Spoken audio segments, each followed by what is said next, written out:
The purpose of this video is to introduce a whole family of different Fourier transforms.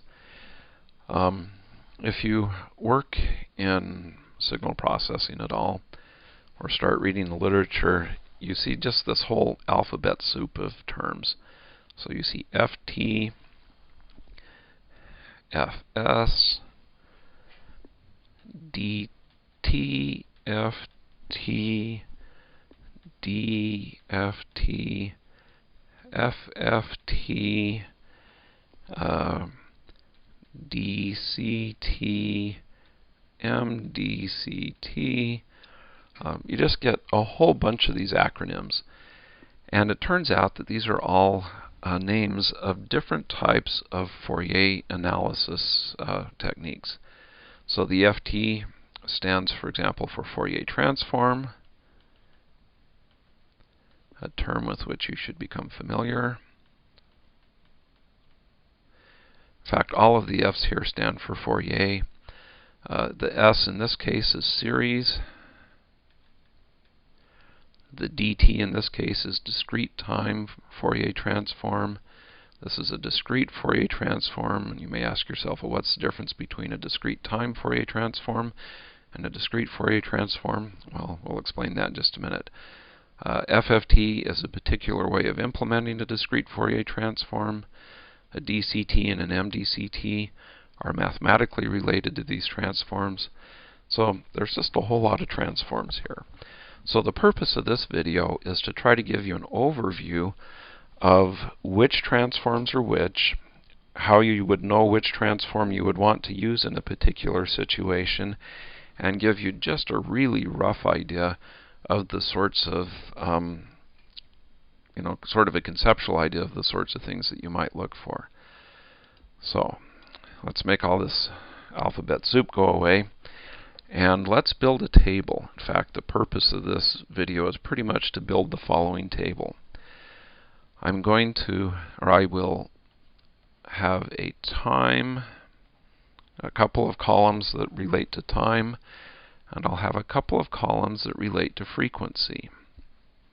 Okay, and it turns out that by looking at characteristics of a time signal and corresponding the characteristics of a time signal will tell me the corresponding characteristics of the frequency version of that signal, or the transformed version of the signal. And so for each signal, I'm going to look at, is it continuous or discrete time? And is it periodic or aperiodic? So that's what these abbreviations mean. And I'm also going to look at whether it's continuous or discrete in the frequency domain, and whether it's periodic or aperiodic in the frequency domain. And it turns out that different combinations of continuous or discrete time signals that are periodic or aperiodic lead to different combinations of either continuous frequency or discrete frequency and periodic or aperiodic transforms. So the one that you typically see either first or second is the Fourier transform. And this is something that applies to a continuous time signal that is aperiodic. And it turns out that the Fourier transform of a continuous time signal that is aperiodic results in something that's continuous in frequency and also aperiodic. So if I draw what this might look like, if I have a time signal here,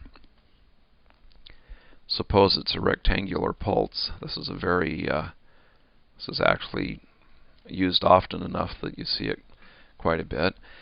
In the time domain, I have a rectangular pulse that looks like this. In the frequency domain, I have what's called a sync function that looks something like this. This is actually drawn badly, but this is a frequency domain function. And you'll see it drawn either as P of F or sometimes the frequency domain variable will be omega. And if you have to convert between the two, omega is equal to 2 pi times f. Now, you should also be aware that the Fourier transform, this guy here, is typically a complex function. So for every value of f, it gives you a complex number. In this particular case, that's actually not an issue for reasons that will be discussed in another video. This actually, the Fourier transform of this rectangular pulse is only real valued. There is no complex value. But for the sake of trying to make things make sense, I'm not going to worry right now about the fact that the Fourier transform has complex values that are both real and imaginary. Okay, so the goal here is just to get sort of a conceptual understanding. So if we go back to our table, the next thing that we'll look at is a Fourier series. And the Fourier series is obtained when you have a signal that's continuous in time, but it's periodic. And since it's periodic, what ends up happening is that the frequency ends up being discrete, and it turns out that it's aperiodic. Okay, so if we go to our picture again of waveforms, if I have a periodic waveform, it might look something like this. So basically, in this case, I might have these pulses, and they started at minus infinity, and they're going out to infinity. And the Fourier transform, in this case, is actually going to be what we call a Fourier series. I'll have a value that occurs at a frequency of 0. I'll have a value that occurs at a frequency that is the fundamental frequency of this time waveform. So in this case, I guess this would be t0. This value will occur at 1 times, or 2 pi over t0.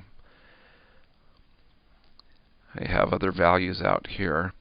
The idea is that I only get values at integer multiples of this fundamental frequency.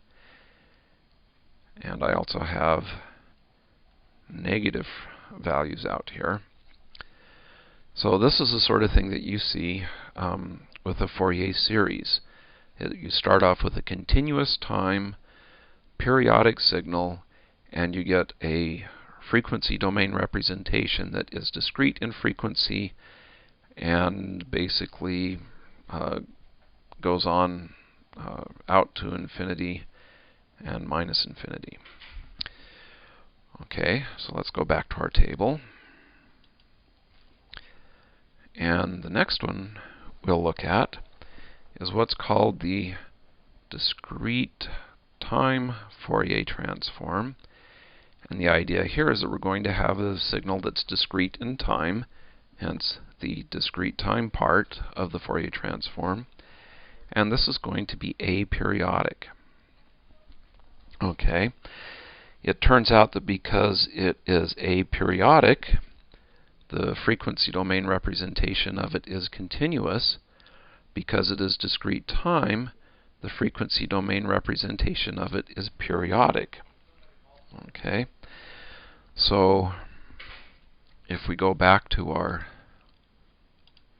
pictures here, if I have a signal that in the time domain is discrete,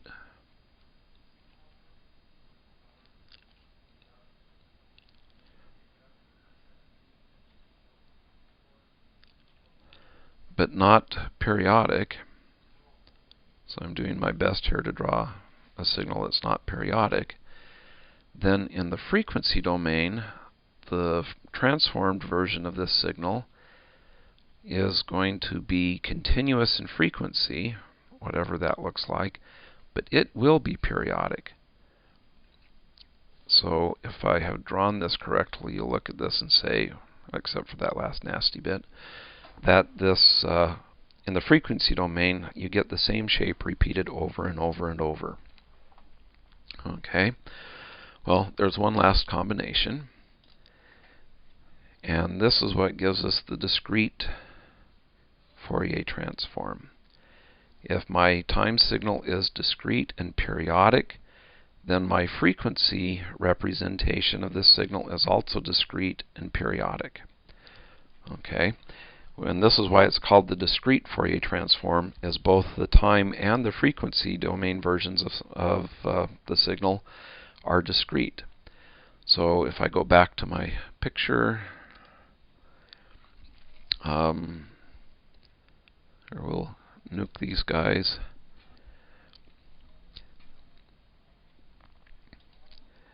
And I have then a signal that is discrete and periodic. So this is meant to represent a signal that goes high for 3 samples and then goes to 0 for 3 samples. And it repeats this forever.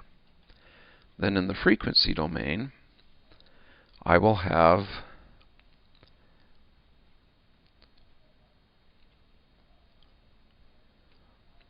a signal that is also discrete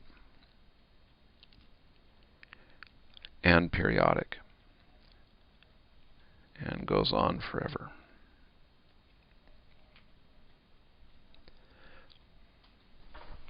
Okay, so hopefully this has been useful. We'll go back to the table just to summarize.